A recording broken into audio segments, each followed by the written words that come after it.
Meeting to order. I pledge allegiance to the flag of the United States of America and to the republic for which it stands, one nation, under God, indivisible, with liberty and justice for all. Got the mics on.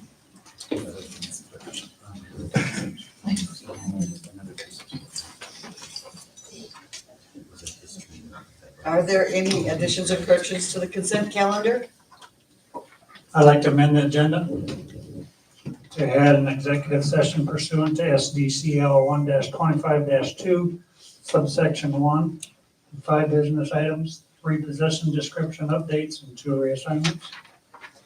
Okay. Second. And a second. Nicole? Just a second. Oh, all right. I was busy scribbling, sorry. Commissioners Piggers. Aye. Garbers. Aye. York.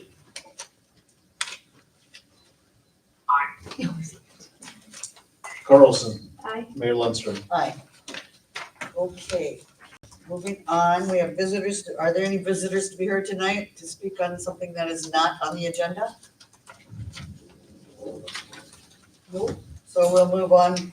We have old business. We have Canton Airport AIG grant. This item was tabled at the May 6th meeting for someone from the airport board to be present.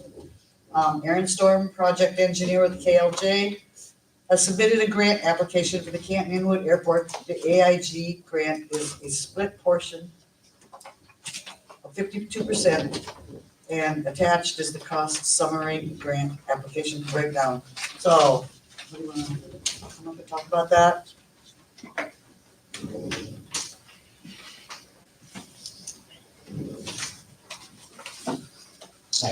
Bruce Henke, Canton Airport Board. Aaron Storm, KLJ. Does anybody have any questions for the gentleman? Yeah, I guess I'm the one that brought up, and I talked to you, Aaron, on the phone. Yes, moving forward, I guess my concern, my question, whatever word you want to use, is the purpose of the airport. I mean, I understand what the airport's for, that's not what I'm here, but as a P&L statement, as an income statement, what I've gotten, and some of this is repeated, is we don't make money, but we don't lose money. Concern about that, and I discussed that with Aaron a little bit, is I don't like not making money, I guess. So every time we sign the grant, correct me if I'm wrong, we tie our hands for 20 more years. Now, we've tied our hands quite a few times, I see that. And I explained that to Aaron too. We have land that we can't build on because of the restriction of the airport. The city owns a piece of ground on Highway 18 that we can't, I'm not saying we can't build on, but there's a height restriction. And I just simply took that piece of ground, and if we could build like a convenience store in there, and that's the only reason I took it is because I used to own one.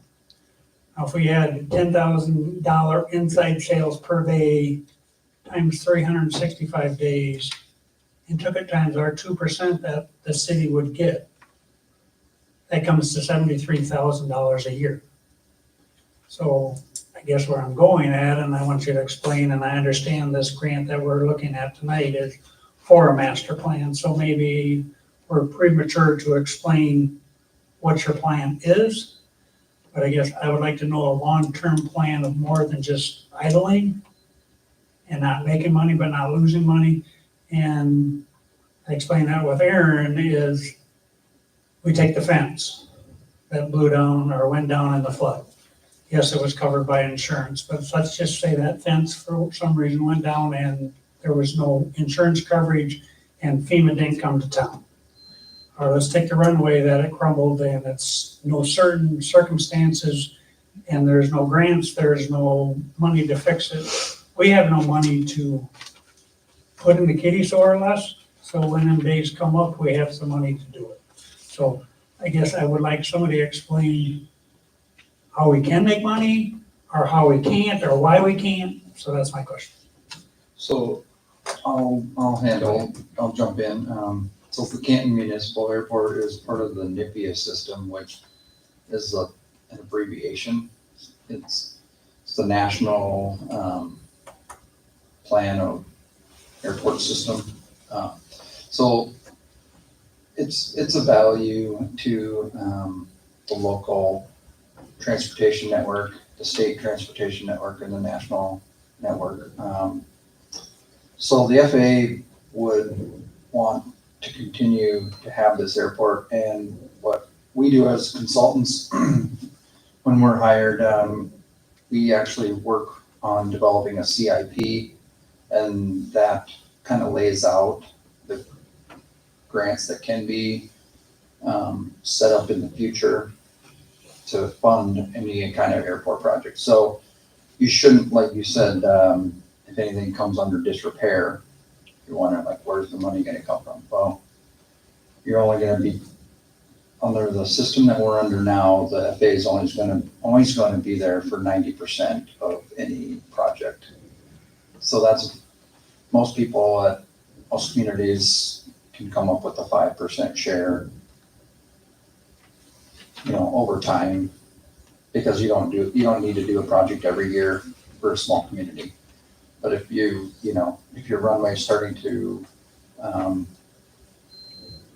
degrade a little bit, you may need to overlay the asphalt. If you build up FAA funds for 5 or 10 years, they pay 90%, you have to just match 5%. He has to cover for pavement maintenance as far as, going forward and keeping the runway and keeping the airport in place. And I know you're saying, well, what's the income? You're right that it's not going to make income like a convenience store, but city planning is all about putting things in your city that not all of them are going to make money, but some of them will. So I think the airport's a value to the community. But that's where I'll leave it. At some point, somebody had mentioned whether something was self-sustaining. There isn't an airport in the country that's self-sustaining. There isn't? I doubt it, because what they're primarily getting, just like roads in that, is they're getting money that would be collected from all of us for fly, and that's the grant money that goes into building the runways. It would be when the FAA, when you enter into contract, one of the things that you do is you will say that you will keep up the property to do that. The FAA knows that a community isn't, it's like when we did the reconstruction here a few years ago. I think the FAA knows that most small communities wouldn't in no way have the ability to do that, and that's why they provide the grants. Right now, it's at actually 95%. They normally is 90%.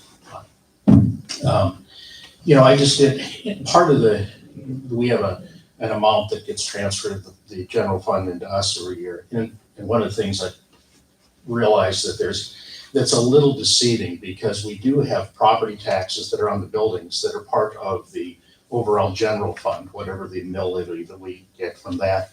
Also, there are sales taxes that go into that. So that, I think it's $26,000 is not an accurate amount in terms of what's coming out. It's the direct thing. There are other things that are not accounted for in our income, like the rent for the ground that is in for the buildings that are on it. The other part of that is that, so the sales taxes, in fact, just in terms of growth on it, it was just, 10 years ago or less maybe, that we had 9 aircraft.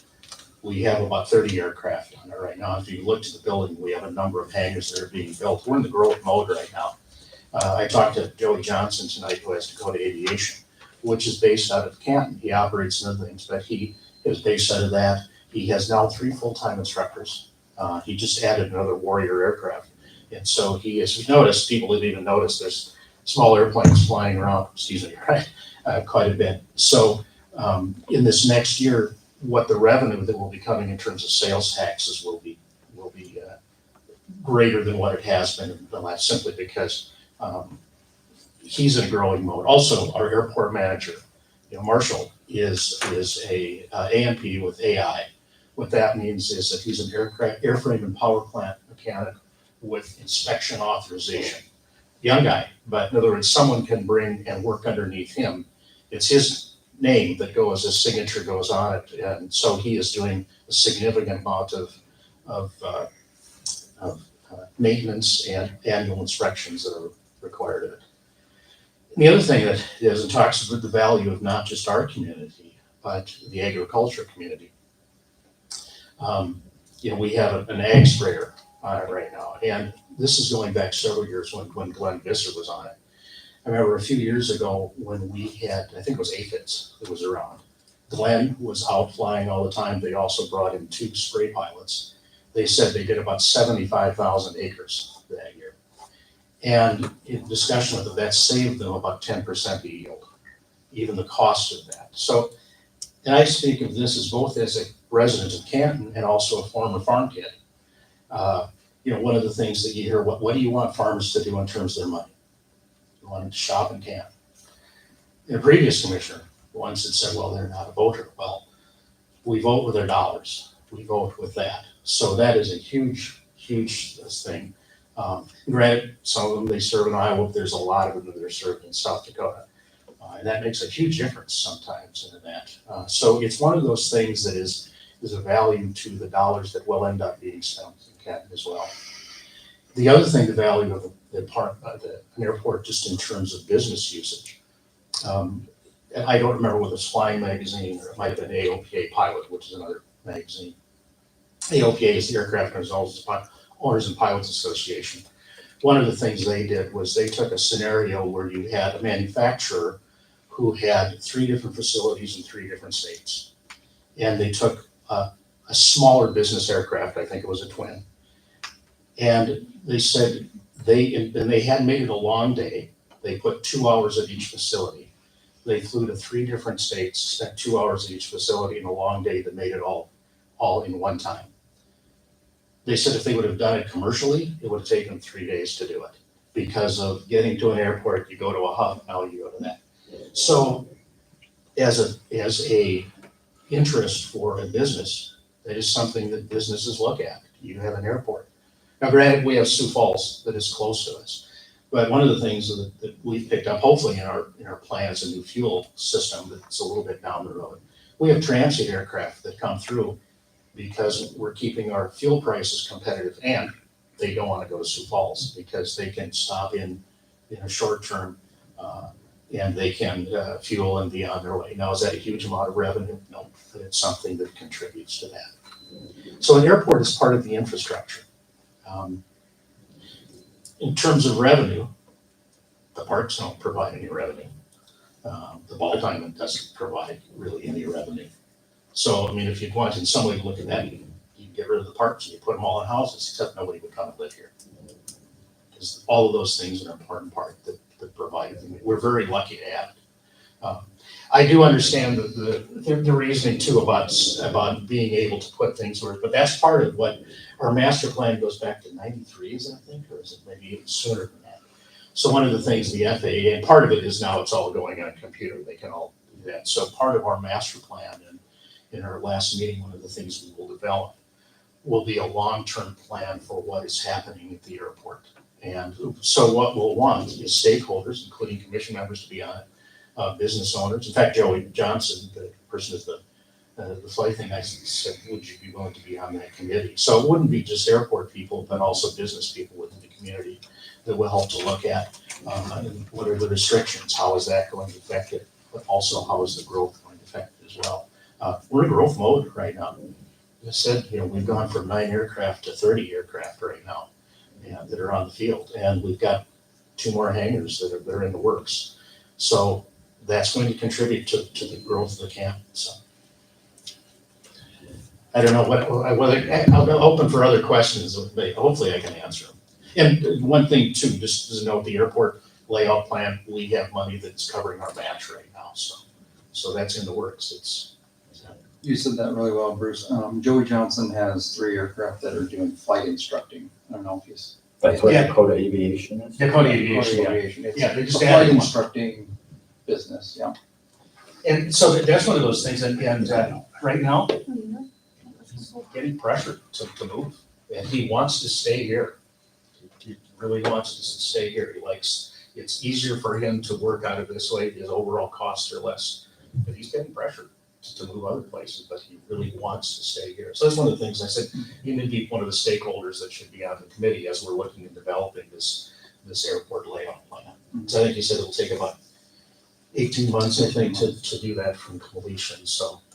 The pressure is just like to get closer to customers or something, you know? Yes, but one of the things he points out that, Yeah, you know, is you're getting people from Sioux Falls that are, you're getting people to Sioux Falls that are coming because it's quicker for them to go here than it is to other places.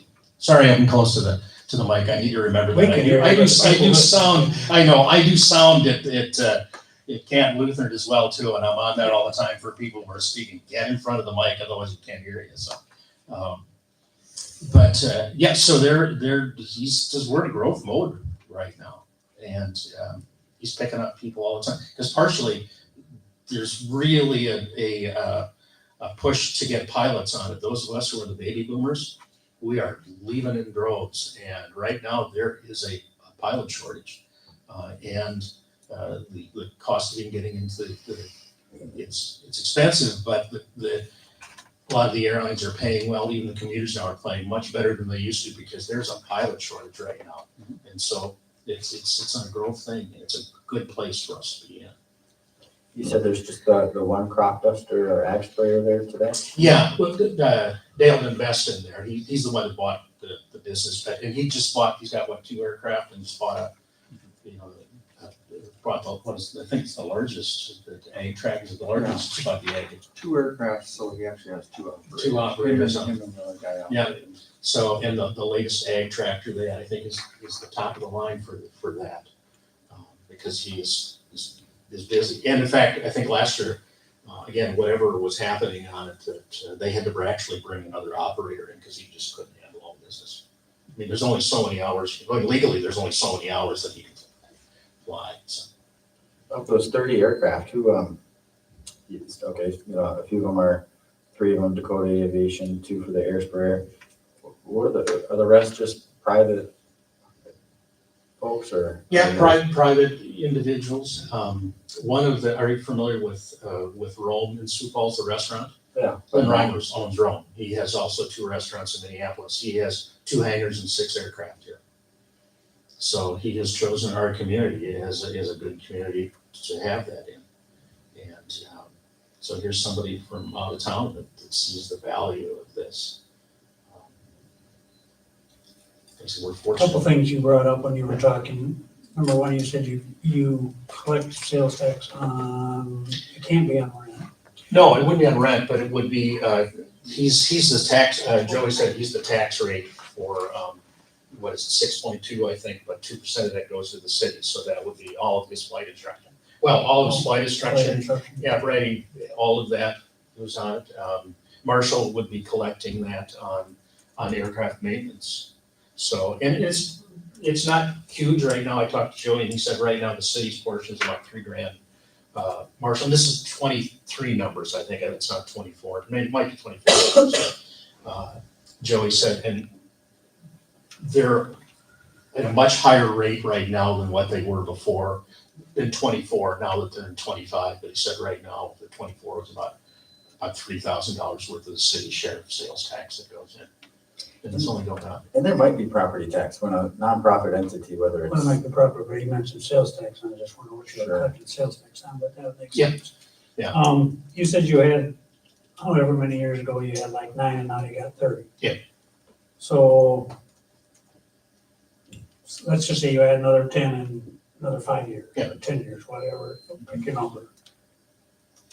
Does the rent get cheaper for people, or are we losing a lot of money when we only had 9 and making a little bit money? Yeah, when we well, what had we've 30, tried to or how do- does that work? It'll go up. I mean, what we've tried to do is, and we try to be competitive with the other airports in it, but also because the business owner doesn't own the property underneath it, we try to set the rent about the same amount that is if they were owned it, what they'd be paying in property tax. based on what the airports are doing, so. So that answer right now, I think it's about $6,000, I think, so we had last year, that was property tax that came up with that. When Jerry Sean was on the commission board, and we got a little bit more information, I guess. How far, I remember him talking about that, how far ahead do you have rent decided, what it is? Well, we redid it so that all the leases are come up the same time. I think we changed that a little bit. And within that lease agreement, there is, and I don't know the specific numbers. Is it 1 year or 5 years, is the rent set for 2030 already? No, it's not set, the rent isn't set. There are some leases we have for a longer time, because one of the things that we ran into is, how long can the lease agreement be? Because some of the owners come and say, I'm mortgaging this hangar for 20 years. So barring he not do anything that he shouldn't be doing with it, which we have, because they have to use it as a hangar. I mean, it can't be, somebody can't say, I'm building a hangar, next thing is they move a business that has nothing to do with aviation, because that's part of FAA regulation as well. But somebody, if they're coming to that, or a business, another FBO or somebody that wants to do other maintenance of aircraft, a lot of times, it's just like a regular business, they've got 10 or 20 years they want it. So we enter into a lease agreement, and I think it's maybe 3 or 5 years, I'm sorry, I should remember that, but I don't remember off the top of my head. But you can go up a certain amount, they know that it's going to be raised based on whatever the economics of it is, based on whatever the property taxes go up. That's kind of what we. Correct me if I'm wrong, Bruce, I think there's an automatic escalation of cost of living, I think, Yeah. every year. It is, yes, there is, yeah. So, in fact, kind of the bad news would be is if the property taxes all around go up, their rent's gonna go up too, because we will match that too. It's good and bad in that. As a property owner, it's great. It also means that it's great when you sell it, but it also means that I speak as a homeowner, so. So, kind of informational, number one, I'm not against the airport, and I don't want you to say that I am, I'm not against it, I just, what's the best for, Yeah. bang for the buck. It's sometimes hard to do the intangibles in it. That's the intangible value. That's the hard part. So if we can just go to the property, and I think you know what property I'm talking about, the city owns east of town. Yeah. What is the restriction on that piece of property? What can we do to it, what can't we do? You can maybe address that more than I can. Yeah, it can be, you can't have, there's a list of, land use. It's called land use, and they have the FAA's got a guideline on what it can be. It can be farmland. It could be several other things, but not like a populated. But how Can't far, be I guess the question you wanted is how Well, far the away? RPZ goes out 1,000 feet off the end of the runway, which is right at highway. But I think he's more talking laterally off the runway to the east and the west. Laterally to the, I just wanna know Not if that. we, East can we put a convenience store on that property? not directly off the runway. No, but he's North- asking, North of the Highway 18. Yeah, in between the airport road to the, near that development there, could it be Companion a store? animal, so just south of Companion Animal Clinic. Mhm. There you couldn't, no. Right. But you could, I think, You could if you went on the east side of the highway. right, you could do that. But I think the property is west of the Right. It's West on of the the south highway. It's on the airport road. north side of Highway Where the 18. development is right now, something could go in there. There'd be height restrictions on it, because if you look at the map, there's a slope that goes out. In fact, I remember when we were building the PAC and I was in the school board, I wondered, would that catch into it? And you checked on it, and it wasn't, it was underneath it, but had it been a few feet more, it wouldn't have restricted it from being there, but they would have had to put light on it, is what we would have had to do. But I thought, well, when we're building that, because it's a fairly tall building, but it didn't come into it. Yeah. The residential development east of the highway, that's clear. East of the gravel road you're talking about? Yes, east of the gravel road, yeah. I guess it is a blacktop kind of. Yeah. Well, a little bit, yeah, a little bit going on, yeah. But to the west, we couldn't do anything. Correct. There isn't, it can't stay under 15 feet There's- or anything. Yeah, there's some maps that we can show you, but yeah, Yeah. there's some area there that you can't use. except for what it's used today for is farm lease. Yeah. That's an acceptable land use. It's mostly what the biggest restrictions are gonna be what off the end of the runways are. Mhm. Because that's, when you have an approach for a takeoff, that's where the biggest, that's gonna be the slowest, the lowest slope on it, and that's Yeah. plus what the And it's- restriction will be. And at 1,000 feet off the end of the runway, it gets a little wider. It's called a trapezoid shape. That's off of a runway for safety areas. Does somebody have that It's a little- map that we could see it? Oh, yeah. Yeah. Yeah. probably could. Back in Yeah. '93, it was mapped, and then we're gonna be updating. We're gonna be, getting all safety areas remapped. What is the part of our height project. restriction to the sides of the runway then? It would depend on the slope. So if you look at it, there's a slope that goes out like that. Yeah. And it would be, and it is the most severe slope off the end of the runway. It's what is it? It's an 8-to-1 off the sides? You gotta stay in front of the mic. 7 to I'm sorry. 1 after it goes horizontal for a safety area of 0, and then it goes up at 7 to 1 7-to-1. to a certain level, but yeah. To a certain height. Last question I have And is, I could show you plenty of like visuals I on guess what that if you could means. get Andrew a map so Yeah. we could look at it. Yeah. What we gotta vote on tonight? What's that gonna give us? Well, the big thing is the airport layout plan, because that's the one thing that we really need. The FAA's been bugging us for a while. It's every so many years you have, it's like a huge master plan. It's called the airport layout plan. And if we don't do it, it might actually inhibit our growth out there, because we already have, we're almost as far south as we can go. The airport layout plan currently does have area for hangars and that going north, but it needs to be updated. I mean, when it was made, obviously regulations and all sorts of things have changed since 1993. So it's time we really need to get that done. And that's what I said, that's why as part of the committee, that it would be appropriate to have some of you folks on it as what they call stakeholders on it, so they can say, okay, what are our restrictions?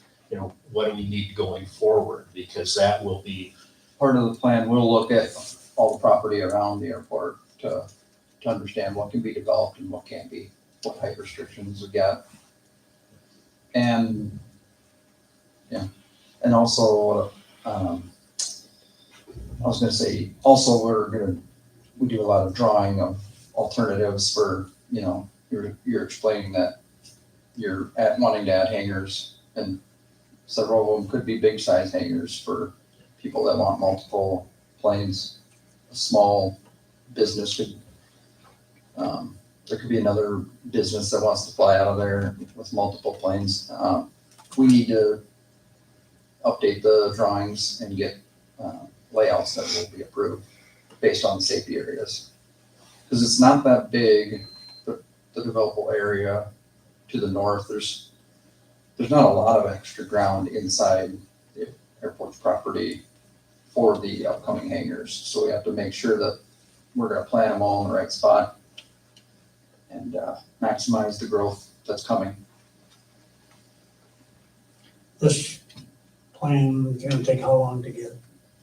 Well, we do a survey this year, and we said 18 months total when all the documents are ready for review. And so then at the end, there'll be just another, we estimate another 6 months. So the total project, say it starts, next month, 1st of June or whatever, it'd be about 18 months. And then a little bit of review time for the FAA, and then we close the project at about 2 years. Who are considered our competitive peer airports, like the county airport? Are there any other Iowa? Lincoln County Airport, Yeah. MT, they're like-minded airport. Laverne, Minnesota.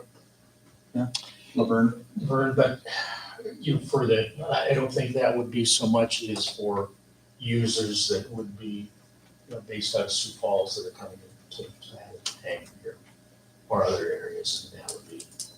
But in terms of from a business standpoint, does There's- somebody, There's lots of other airports that have, flight training going on, like Brookings has a nice flight training program. They have a university there, of course, that uses that airport, and that's a big airport. And they also have large ag, just as you guys have ag operators. And then Madison, closest ag would be Vermillion right now, and they're too far away really to service us here. Okay. And you can't, right now, the last I heard, they couldn't do it in T. That they wouldn't be able to do it out of there. Of course, you can't really have Sioux Falls right now for an ag cruiser, or it in this part of the state. Any other questions? Chris, do you have any questions? Yes, actually, I do. I think I'm about 10 seconds behind you guys. Can you Okay. hear me? Yes. My question is, can we have these guys on the airport board come before us every 2 to 3 months? Like, whether they're coming before the planning and zoning or just us in general? Is that possible? Sure, I don't see why not. We would just have somebody, as long as we have, whether we want to make it on a regular basis or whether it as needed, we just, need a little notice so we can put together. And that, I don't see as that a bad idea. I think that would be a good idea, especially if we've got something like Paul, you were asking for in terms of maps. And I even gave a thought to maybe bring that kind of information on it too. Because we get a lot of collateral information that would be helpful to you, to help your understanding too, so. When you got a new manager, I don't think any of us, I shouldn't say, there's quite a few of us that don't have no clue who he is. Oh, Mark, yeah. Yeah, but the other thing is I encourage you to go out there and look, go out and meet him. Marshall's a great guy. We are very, very fortunate. And he's a local guy that came in and moved away and come back here. And for him, this is great. This is significantly less costly to have him working. He gave up another job as a mechanic somewhere else to come here and do this, because he wants to be kind of his own business, and with an AI, he's doing a lot of business. So it's good. It's a great thing. he was in Sioux City before, or somewhere else. Sioux Center, Maybe it was. I think it was Sioux Center where he was at, but.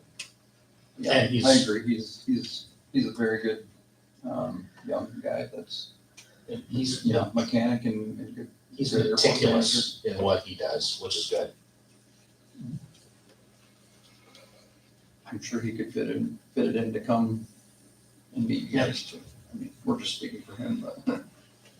Well, one thing we haven't done we haven't had a fly-in a little bit just because of the damage of the airport, and then, of course, we had the taxiway project, and that's one of the things that we want to do again this year, just haven't. So I would encourage you to stop out. A lot of times it doesn't seem like there's any around, but Marshall is there, working, so stop out and talk to him. Stop out and take a look and see what's happening. Anything else? If he's got any more questions on it. Chris, do you have any more questions? I do not. I'm good to go. Okay, thank you. Okay. Thank you. Thank you. Thank you. Allowing us to speak on it. Got a lot of good information out of you today. And I'm not the only one, leading the planning project, because I'm actually a civil engineer, and airport planning is kind of a little bit of a different, avenue to go down for training. So we have a different, project manager at KLJ that's in charge of the planning project. We can keep you guys informed on how the project's going as we go along. Thank you. Thank you. Thank you. So, I'll make a motion to accept this or agree, with, somebody from the airport board coming 4 times a year. We can pick what months we want, but it's 4 times a year.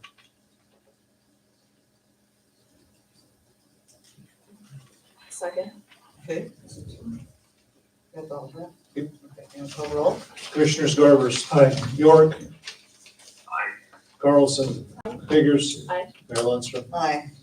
And the next item of old business is the same thing, only that this AIP grant is a split portion of 48%, which in conjunction with the last one at 52%, is for the same project. So, Same motion. Second. call roll. Commissioners York, Aye. Carlson, Aye. Biggers, Aye. Garbers, Aye. Mayor Lundstrom. Aye. Okay, next on the agenda is new business and appointment of commissioners to city boards. And I didn't hear anybody that didn't want to be on your board. So, the library board is Sarah. The Canton Economic Development Board is Chris York and myself. Planning and zoning is Paul Garbers. The recreation board is me. And the Canton Housing is Jackie Biggers. So do we need a motion to accept this or no? Okay, someone want to make a motion? Motion to approve. I'll second. Okay, can we call roll? Commissioners Carlson, Aye. Biggers, Aye. Garbers, Aye. York. Aye. Mayor Lundstrom. Aye. Next item is the notice to proceed with the 2025 slurry seal project. And Myron with JSA submitted the notice to proceed for the 2025 slurry seal project for Asphalt Surface Technologies Corporation, which is Aztec. And a motion is required to approve the notice to proceed.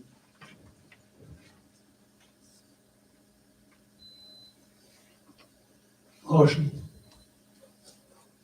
I'll second it. Second. Okay, call roll. Commissioners Biggers, Aye. Garbers, Aye. York, Aye. Carlson, Aye. Mayor Lundstrom.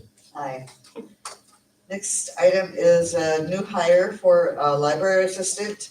Tracy Zilster, the library director, as well as the library board of trustees has recommended the hire of Alina Olson for the library assistant position at $14.94 per hour. That's a grade 3, step 1. Motion to approve. Okay, Second. call roll. Commissioners Garbers, Aye. York, Aye. Carlson, Aye. Biggers, Aye. Mayor Lundstrom. Aye. Next is, it's called Diligent Community, and what we use for our agendas and online is called Board Docs. But, they're going through a migration process now and is transitioning to Diligent Community. And, the annual subscription fee for this platform is $5,000 annually. And, if you don't have it, I printed it out.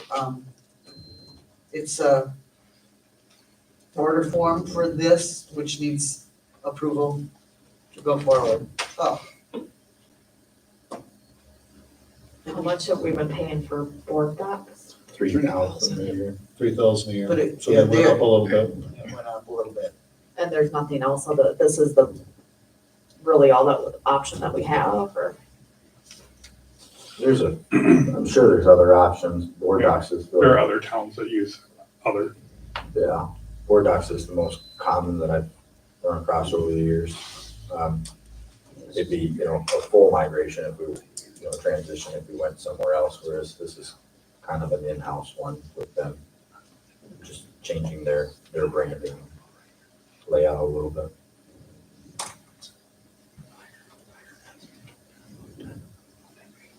And this is just a one-year contract? Looks like the end date is June 30th, 2026. Yeah. Let me see here. So where the county commission? End date, June 2026, June 10th, 2026. I'm assuming it'll be an annual renewal thereafter. And does the price change or it'll stay? Pardon? Does it go up every year? It hasn't. We've been at 3,000 for a couple, 3-4 years when we look back, so it doesn't change in price that often. Well, it does say for each year, the term pricing shall increase by 5% on each anniversary of the effective date. Oh, interesting, because they didn't do that on the other one.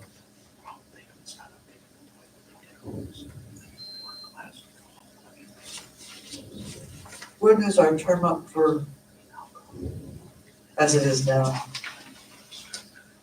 June. It was this July 1st is the start date, so I'm assuming that's when board docs is done.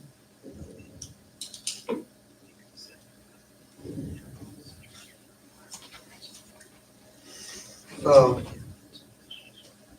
are you suggesting we could do something else? Chad, who is the county use?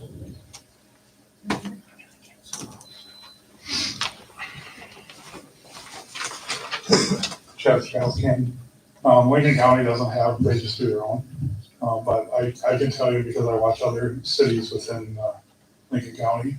Us and Lennox are the only two that use board docs. Harrisburg's got something different, T's got something different, Beersford's got something different, and I don't know for sure, but Harrisburg and Beersford, they've got a really, really cool video online streaming with split screens and all kinds of really nice stuff for their meetings. I don't know if that's intertwined in their thing or not, but as a citizen, my recommendation would be is maybe check into those other ones and check costs. Because they do have some pretty cool features as far as their agendas. You can put links right into the agenda so that people that go in and watch and look, like I do, you can click on it. You don't have to go separate to them. They're all just right there and embedded in the agendas and you just click on them. I want to say Lincoln County is a feature of their website ultimately. Yes. In Harrisburg, we were just hyperlinking it. We put out, the short one-page version of the agenda, and then just hyperlinked to all the supporting documents. Looks to me like Bearsford does the same thing. Looks like it's just linked onto their webpage. So, that was $0. The recording in Harrisburg, we didn't live stream, but what we used was called a meeting owl. It's a unit about this big, and it follows the voice or the noise in the room. So yeah, it'll create a split screen. You'd set it on a table right here, and if somebody started speaking on that side, then it brings up another camera, and then we'll continue to hold the image of the last speaker at the same time. And that's what Beersford does also. I'd actually make a motion to table it then to look into other options. To see what We got cost. to run into time, crunch time. No, as long as it's done by June, because I believe that when they're supposed to be sending out a link for training, because it's a different platform, and that training would take place in June, and then this would renew if you agreed in June and then go live in July for Diligent, is how I understood the email. I'll second that. Okay, we have a motion and a second to table this item. Call roll. Commissioners York. Aye. Carlson, Aye. Biggers, Aye. Garbers, Hi, Mayor Lundstrom. Aye. Okay, next item is fireworks.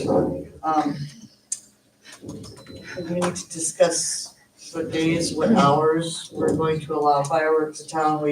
For the last couple of years, we have not required a permit for fireworks. It seems to work out okay. We haven't had any trouble the last couple of years, so I suggest we continue on with no permit, but open for discussion with any people. I make a motion that we don't have a permit and that we allow it to 11 o'clock on Thursday, Friday, Saturday, and then 9 PM on Sunday. 9 PM, did you say? Yeah, that's what we did last year.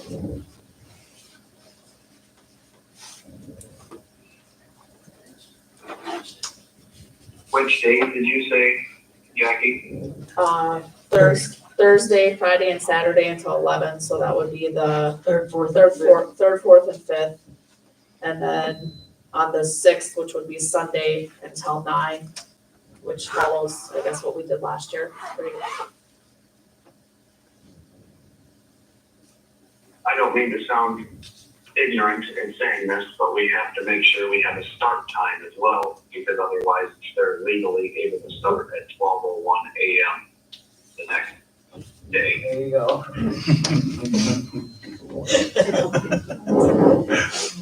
I was gonna mention Now the you same thing. understand where I'm coming from. I guess on the third, say 9 a.m. No. Is that too early? Noon. Noon? All the Okay. days. That's enough. I know. Noon to 11, Thursday through Saturday, and then noon to 9 p.m. on the 6th. You got all that?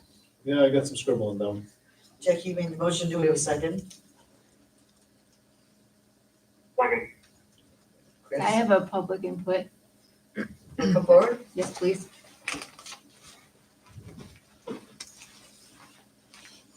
Teresa Zomer, 213 East First Street, Canton. I don't know if any of you guys, it's probably not a big deal because all of you guys like fireworks, but if you have a special needs kid, autistic, fireworks really throw my kids off. And honestly, I don't know, I've been checking for the last 4 or 5 years. There's no other towns that have this many days of fireworks. And we leave town every year just because of this. My kids are traumatized. I'm sure pets are. People put their pets away just because of this, run away, whatever. But my kids are honestly traumatized, and every year we find a vacation, so we're not in town, especially when you guys are doing fireworks. A lot of towns do 2-3 nights, even the big fireworks towns. Like I said, I just don't wanna have to leave my home where I think should be safe.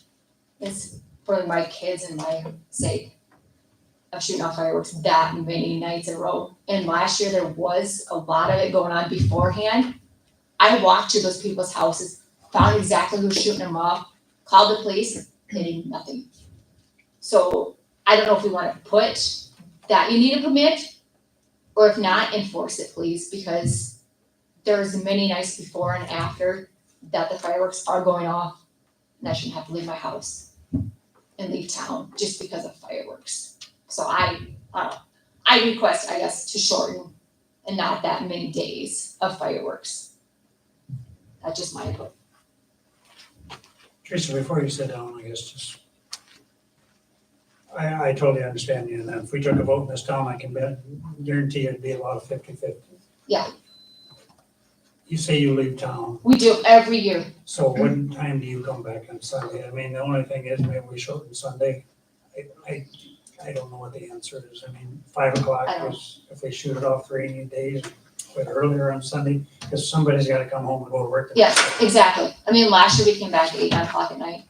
So yes, we had to hear some, but it's not as traumatizing as the neighbors setting them up and landing on our house. I mean, and I can't blame the neighbors. I mean, I used to like fireworks as a kid too. But some kids just can't handle the fireworks. I mean, I've heard other Yeah. stories too, but I've heard that just as many that wanna fire them up. Yeah. So we're sitting here, gotta decide. Which is And fun, I'm not yeah. saying we wanna change it, I'm just bringing up an idea, maybe we wanna shorten Sunday a little bit, I don't know. So people can come home that left for that reason. And have some sleep before the next day, yeah. Do we allow people to discharge specifically on any,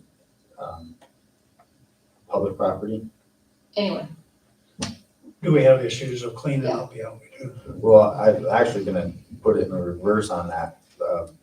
Fort Pier has to deal with, they allow everything, and they have to deal with Pier not allowing anything. And they actually designate some of their parks and cul-de-sacs near city property as public discharge places. And then they encourage people to not pick them up that night, just leave them away, because that's the safest thing. And then the city crews douse them and pick them up the next day. And it gives, if someone like Teresa can speak to a couple of her neighbors earlier in the year and say, could you please use the city parking lot or something like that as a discharge place, because, we got a vet or special needs or something like that.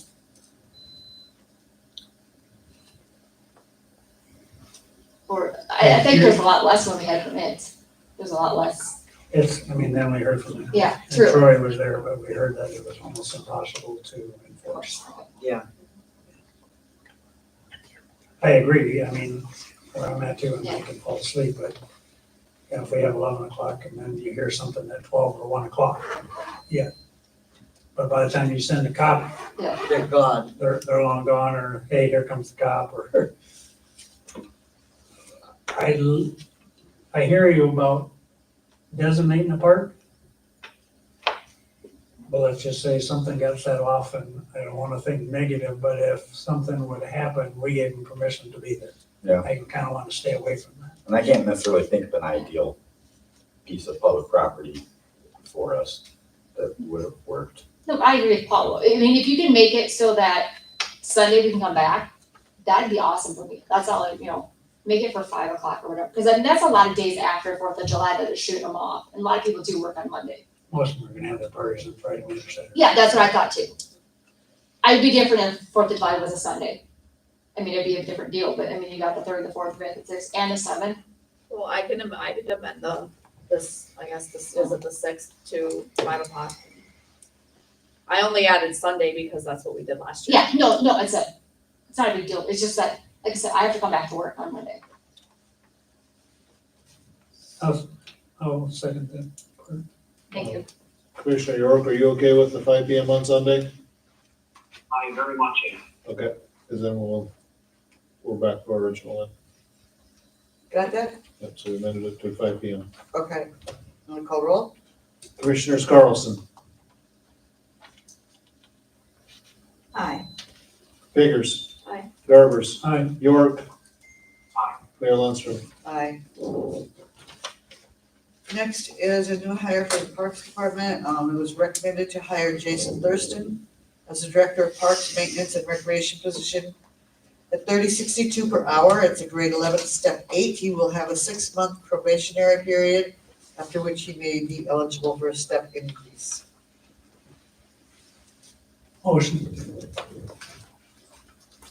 Second. Okay, we have a motion and a second. You want to call roll? Commissioners Biggers. Aye. Garbers. Aye. York. Aye. Carlson. Aye. Mayor Lundstrom. Aye. Next up for discussion is the citywide cleanup. And so, we needed to get this on the agenda because usually we hold it in June. Not necessarily have to hold it in June, but we have. So this is open for discussion. Karen, do you want to come up and talk us through the information? I can. A great amount of information. I was waiting for you to say something. Okay, Karen Severson of Canton. I was here when you were talking about the different options for citywide cleanup. And I guess I am very. I told him to. Very, very pro citywide cleanup. I give you brochures of what different cities are doing, and there's lots of options. And, in the past, it's taken 2 weeks to do the city. They've done half the city because there's so much stuff. Then it was brought up that they would have everybody bring it to a designated drop-off point. Well, when you drive around Canton, it seems like a lot of people have trouble bringing it to the curb for the garbage man. I don't think they're going to be bringing it to a designated point necessarily, or it's going to be too heavy, too cumbersome that they're not going to do it. I think the last time they did it, they did the town in 2 days.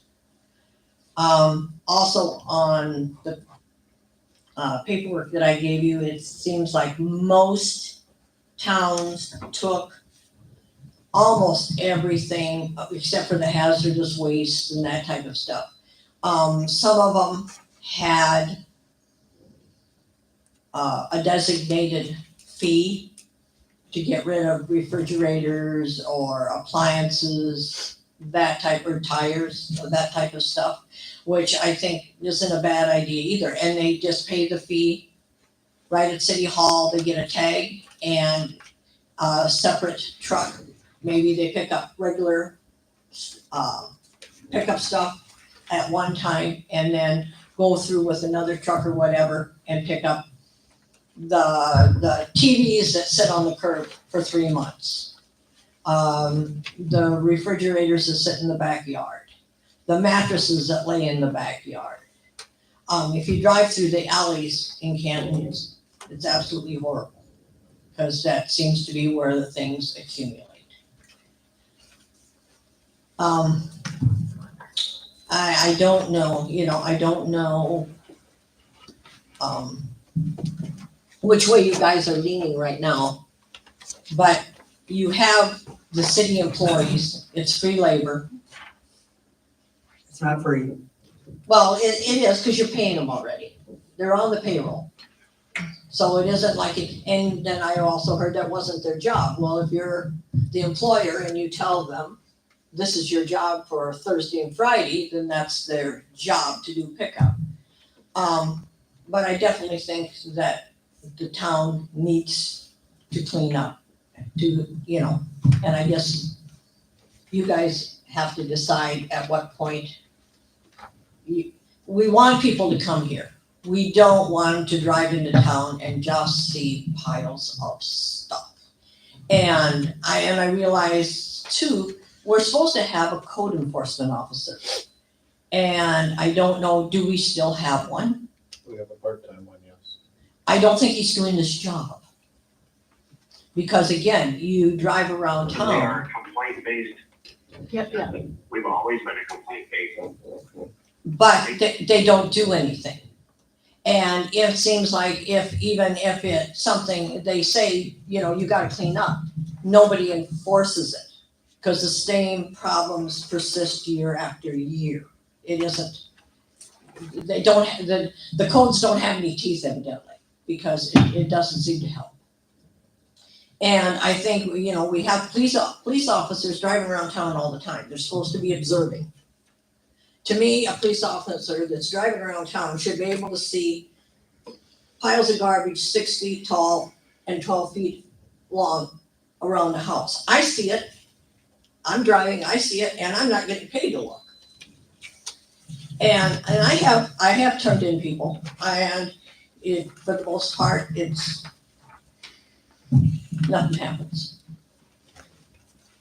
So that is another thing that I think maybe it would help our cleanup part if our code enforcement had a little more teeth in it. So I think we definitely need citywide cleanup of some sort. Thank you very much. While you're there, Yes. I want to just kind of recap what we did last year. And my concerns, things I don't want to do the same as last year. Last year, we had it at the rubble site, drop off. 2 different Saturdays. That was the year prior, last year we did the flood. Oh, yeah, the flood. Last year was the flood. So let's go back 2 years. 2 years ago, we had the drop off, I think, for 2 different Saturdays. And we had a sign up sheet for people that needed help picking their stuff up. And then we had a sign up sheet that I was on that we went and picked the stuff up. Right.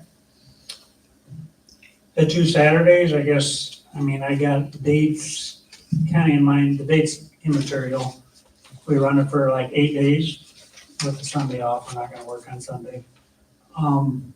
Concerns of 2 years ago, I made the motion that we'd have a sign up sheet and we'd drive around and help. Not one place helped. We had one place show up to tell us what to do and he turned around and went back in the house.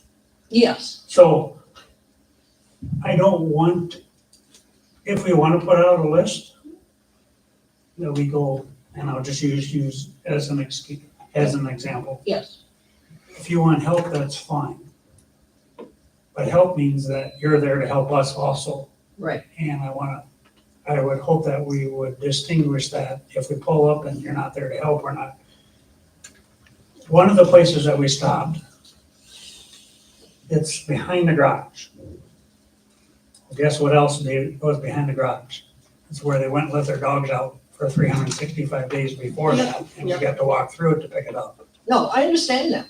Yeah, I'm totally with you, the 6 foot tall stuff and the 12 foot wide.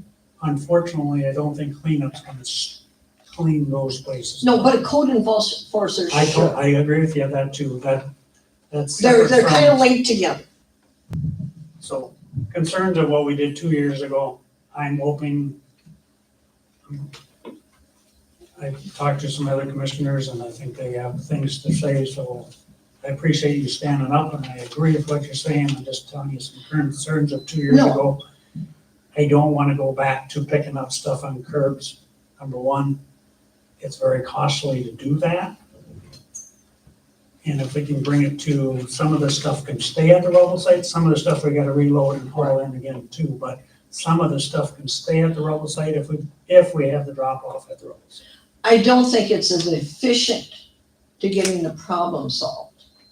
Because I don't think they make the households that have the accumulations, I don't think necessarily, if they can't get it to the curb, they're not gonna get it out there. I totally agree with you, we need to enforce it. I think we have an enforcement problem like we've had since I've lived here. We can go around and pick up every year and we're still gonna be faced with the same homes that aren't being held responsible. But I appreciate you coming up. Okay, thank you very much. Thank you, Karen. I agree, I don't think cleanup days are gonna help hoarders. And we've cleaned out every basement last year when the flood. And even with that flood, our site was specific, no electronics, no this, no that, and how many TVs did we find in that pile? Cleanup days can help with the person that's fallen behind 1 year because they had a bad year, something in their family or whatever. But yeah, the multi-year problems are not gonna get, that's gonna be through better enforcement, not necessarily through a flexible cleanup. I was just looking through her list and I tallied up 3 communities. I didn't look through her front page, but through the flyers that she included, there were 3 towns that did pick up and 5 that did drop off, if I read everything right. Looks like the list of items that they do and don't take is pretty close, pretty similar. One thing that I talked about with a couple of commissioners was tires, possibly doing like 4 free tires per house and then charging $5 a tire after that and not including, no tractor or large truck tires, just, normal vehicle tires. Inwood has quite the list of all the fees they charge for everything. And that's a pickup town. They also have sponsors for their event, which is interesting. That might, help supplement the. So do we have 3 days at the rubble site? Is it forever? I can't remember. Is it for Did you talk to everything? Mike Dennis Just about those specific days we items. discussed? Not yet, no. We had discussed when we were at the city hall, and kind of dates that got put out there totally up for discussion, but we had picked July 11th to start, which is a Friday, I believe. If we could get Mike to be out there. So we'd run it through the 11th through the 19th, and be done at 5 o'clock on the 19th. And the 19th there's something the 19th for Canton Depot days. Weeks, Depot Day. So that's kind of long, we get it cleaned up. If we're gonna clean it up before the Canton Week. So 11th through the 19th, not on Sunday, we would set you see your hand, but let me finish. We would set somebody out there whatever time Mike gets, and that's why I thought we were gonna talk to him before, so this is subject to talking to Mike if he's available, but taking Sunday off, we'd work Mike either 8 to 5, 10 to 5, I'm not sure what hours he's working. they were brought up about one night drop off. So I did talk to Chris York that's on the phone.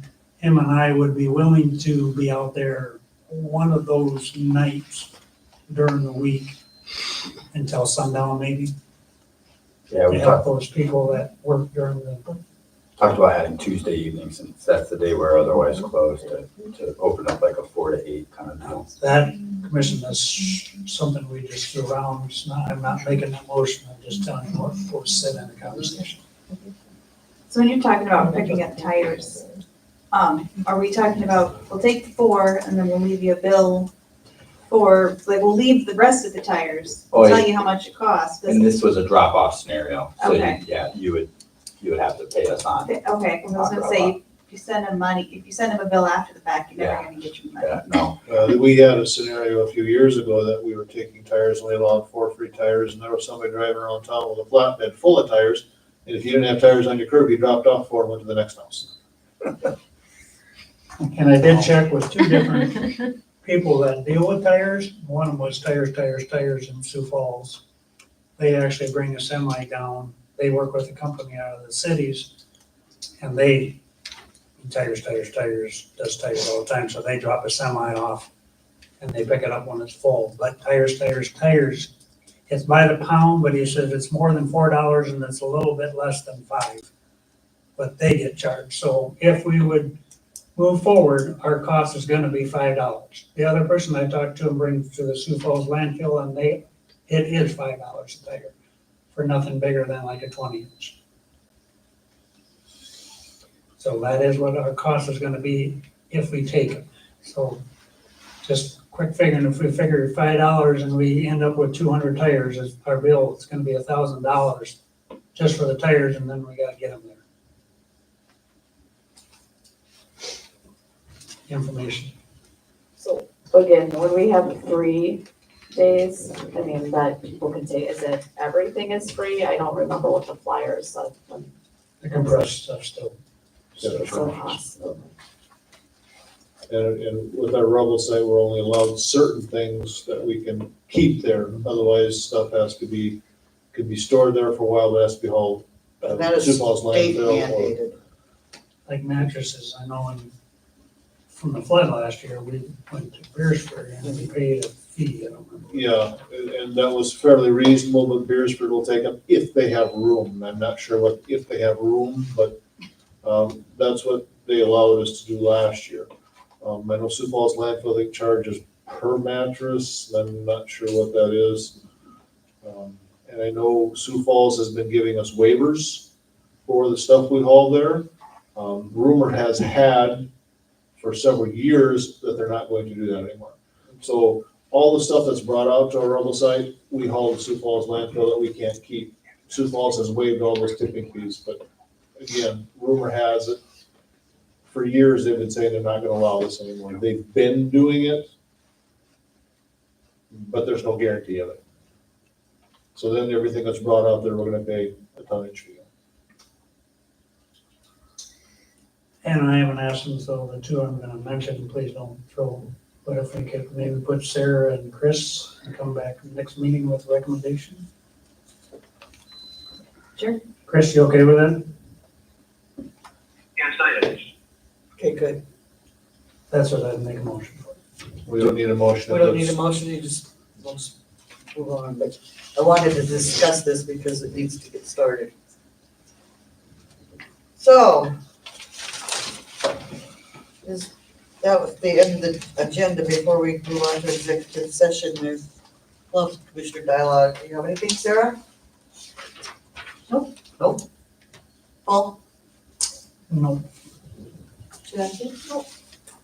Chris, do you have anything? No, I do not. Okay.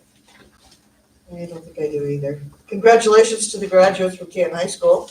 It was pretty safe, I've heard. So, do you have anything that you'd like to bring up? How about you, Andrew? I've heard from a couple of interested developers and picking up a development corporation for the housing development on the east side of town. It was just people we hadn't reached out to, they reached out to us. So hopeful interest in that. I changed my mind, I have something. Pardon? I have something. Okay, go ahead. The pool passes are now available. Oh, yes. So make sure you get out there and register for your pool pass. So I did it today, it was pretty simple. There is a fee for your credit card, just everybody, so everybody is aware of that before they get on there, but it was very simple to get through and get done, and my kids are like, okay, now when can we go to the pool? Alicia's been working very hard on it. Yes. Thank you, Alicia. Mhm. Okay, so I'd like to call an executive session in which South Dakota Codified Law 1-25-2. Subsection. Okay. No motion, do I have a second? Second. Call roll. Commissioners Garbers, Aye. York. Aye. Carlson, Aye. Biggers. Aye. Mayor Lundstrom. Aye.